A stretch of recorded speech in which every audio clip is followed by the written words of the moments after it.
Hello, welcome to The Update. I'm Susie Thompson. Sydney economist Sean Turnell has been sentenced to 3 years in jail in Myanmar. He was arrested when the military seized power in a coup for violating the country's Official State Secrets Act, but has always denied the accusations. Turnell was in Myanmar as an advisor to former leader Aung San Suu Kyi. Fair trading is hunting down ticket scalpers who are illegally charging exorbitant prices for NRL Grand Final tickets. A New South Wales government law prevents tickets from being resold for more than 10% above the original price. But tickets to this weekend's decider between the Eels and the Panthers are going for way more than their face value on eBay, upwards of $1,000.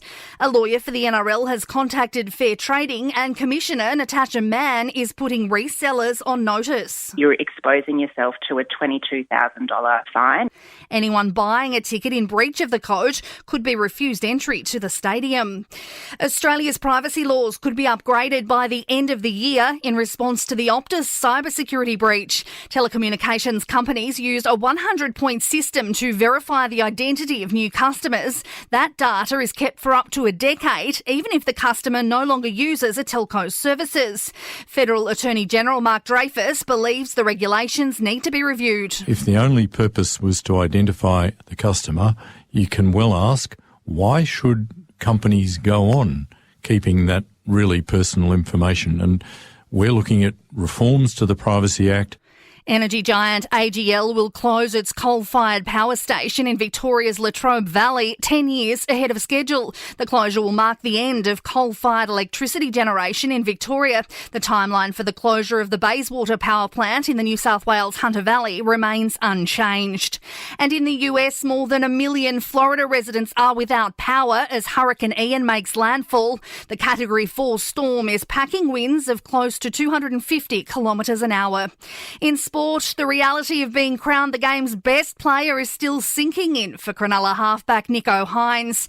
He's received a record tally of votes to win the Dally M medal. Hynes says he didn't even expect to be in contention. It was my first Dally M, so I was just excited to be there and see what it was about. So I'm still pinching myself a little bit, and I reckon it'll probably kick in over the next couple of days. Meantime, the NRLW's Dally M medalist is backing calls for the award to be named after a great of the women's game. Roosters halfback Racine McGregor suggests the medal be named after pioneer Maggie Maloney or current star Ali Brigginshaw. And there'll be a few changes in the Big Bash League this summer. Cricket's decision review system will finally be introduced, while organisers have dropped the Bash Boost bonus point and the X Factor substitute. In entertainment news, the Gangsta's Paradise rapper Coolio has died at the age of 59.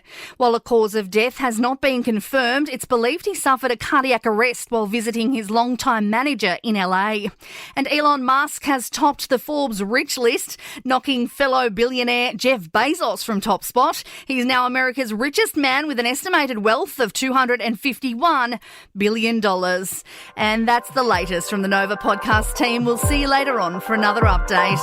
I'm Susie Thompson.